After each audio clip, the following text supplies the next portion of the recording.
Hello everyone, आज की video में हम लोग करने वाले हैं समांतर श्रेणी के प्रश्नों को हल करने के लिए।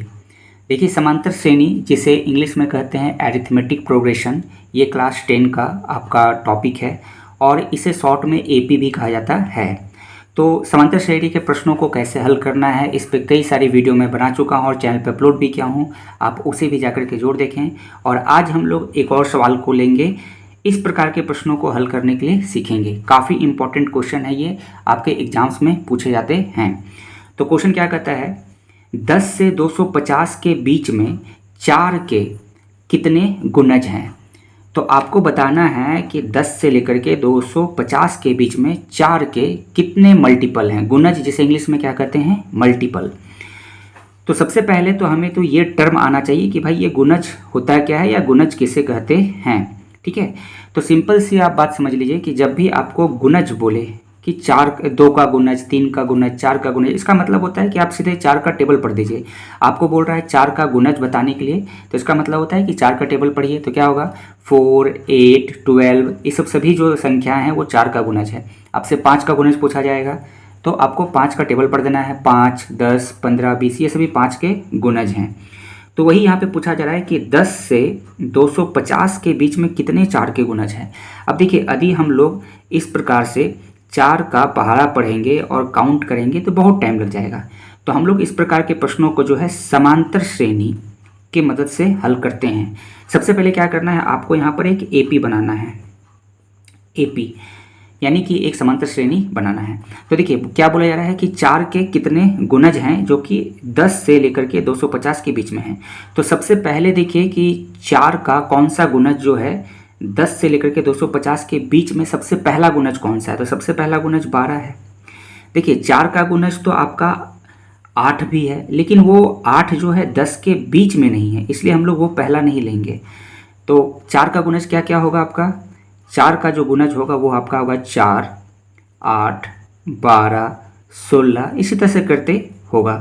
तो हमें 10 से लेकर के 220, 250 के बीच का जो गुणज है वो लेना है। तो देखिए 4 तो ले नहीं सकते हैं क्योंकि ये 10 से बाहर चला जा रहा है। ठीक है, तो सबसे पहला 8 भी नहीं ले सकते हैं क्योंकि ये भी तो 10 के अंदर नहीं है। तो सबसे पहला गुणज कौन सा होगा, 12। 12 के बाद अगला गुणज कौन सा होगा, 16, फिर कौन सा होगा, 20, इसी तरह से करते हुए गुणज बनेगा।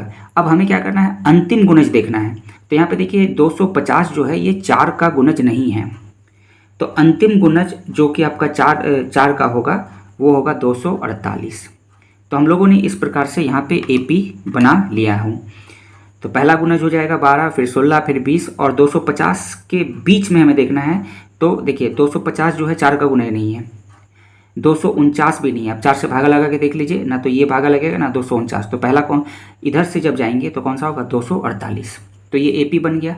अब हम लोगों को काउंट करना है, यानी कि कितने इसमें पद हैं। जैसे 12 हो गया 1, दूसरा हो गया 16, तीसरा 20, तो इस तरह करके कितने पद होंगे यहाँ पे, यानी कि हमें क्या निकालना है, एन का मान।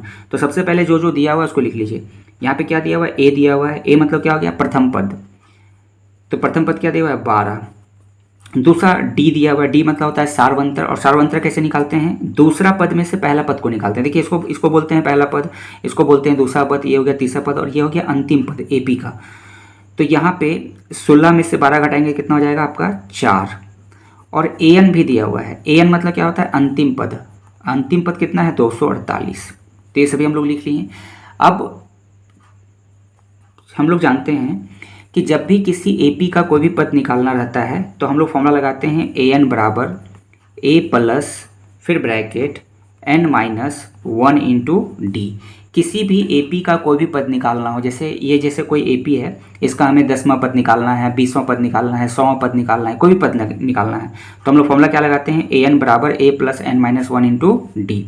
अब बस यहाँ पे हमें क्या करना है, सभी का वैल्यू पुट करना है। देखिए ए एन मतलब होता है अंतिम पद। इस एपी का अंतिम पद कौन सा है, 248। तो यहाँ पुट करेंगे 248।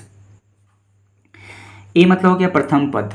प्रथम पद कितना है, 12, तो यहाँ लिखेंगे 12 प्लस एन। तो हमें निकालना है, यानी कि हमें बताना है इसमें कितना पद है, यानी कि 10 से 250 के बीच में जो 4 के गुणज हैं तो कितने सारे हैं। तो यानी हमें क्या निकालना है, एन निकालना है। एन बताता है कि कितने पद हैं, -1। और डी मतलब क्या हो गया, सारवंतर, यानी इसके बीच का डिफरेंस। तो डिफरेंस कितना है 4। बस अब हमें क्या करना है, इसको सिंपली सॉल्व कर देना है। तो सबसे पहले देखिए ये जो 12 है इसको हम लोग इधर ले आएंगे। तो यहाँ पर लिखा हुआ है 248, इसको इधर लाएंगे, ये प्लस में इधर आके माइनस में हो जाएगा -12। अब इधर क्या बच गया n-1 ब्रैकेट गुने 4। अब इसको जब हम लोग घटाएंगे तो घटाने पर आपका कितना आएगा 236 आएगा। तो यहाँ पे लिख दीजिए 236। देखिए 8 में से 2 जाएगा तो 6 हो गया, 4 में से एक जाएगा 3 और 2 का 2 हो गया। और इधर बच गया n-1 इंटू में 4। अभी जो 4 जो गुना में है इसको इधर ले आएंगे तो भागा में हो जाएगा। तो यहाँ पे है 236, इसको इधर लाइए तो हो जाएगा 4। इधर बच गया है n-1, इसको हम लोग कैंसिल करेंगे।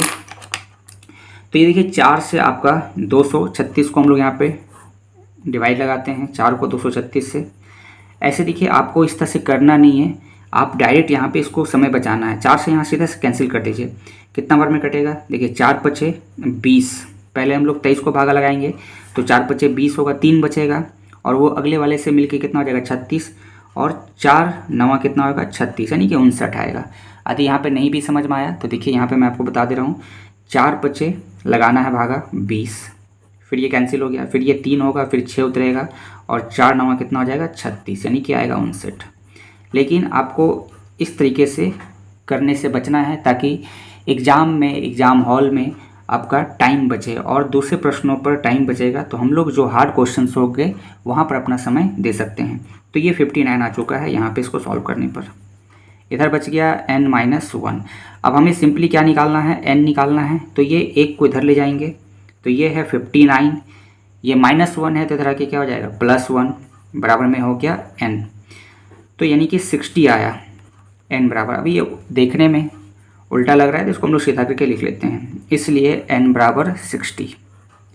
यानी इसका क्या अर्थ हुआ, इसका अर्थ ये हुआ n का मान आया 60। इसका मतलब ये है कि 10 से लेकर के 250 के बीच में 4 के कितने गुणज है, टोटल 60 गुणज है। जैसे ये पहला गुणज हो गया 1 2 3, इस तरह से करके टोटल कितने गुणज हैं, तो आपका 60 गुणज है। ठीक है, तो ये था आपका आंसर। तो इस प्रकार से आप इस प्रकार के से क्वेश्चन को हल कर सकते हैं। हो सकता है यहाँ पे आपको ऐसे भी क्वेश्चन पूछा जा सकता था कि 10 से लेकर के 250 के बीच में बताइए कि 5 के कितने गुणज हैं, 6 के कितने गुणज हैं। तो सभी क्वेश्चंस को हम लोग इसी प्रकार से हल करेंगे। देखिए इस प्रकार के प्रश्नों को और भी इस तरह के क्वेश्चन पूछे जाते हैं। इससे आपको पूछा जाएगा कि 3 अंकों वाली कितनी संख्याएँ हैं जो कि 7 से विभाज्य हैं, तो उसको भी कैसे हल करना है, इसी प्रकार से हल करना है। AP बनाइए और आप इसको हल कर सकते हैं। तो चैनल पर बनाया गया है, आप उसे जाकर के देख सकते हैं। तो ये था इसका सॉल्यूशंस। तो इस वीडियो में इतना ही। वीडियो यदि आपको अच्छी लगेगी तो लाइक करेंगे, शेयर ज़रूर कीजिएगा और चैनल को ज़रूर सब्सक्राइब कर लीजिएगा ताकि हर वीडियो की नोटिफिकेशन आपको मिल जाए। तो मिलते हैं नेक्स्ट वीडियो में। कमेंट करके बताइएगा वीडियो कैसा लगा, सॉल्यूशन कैसा लगा। तो मिलते हैं नेक्स्ट वीडियो में। वीडियो देखने के लिए थैंक यू।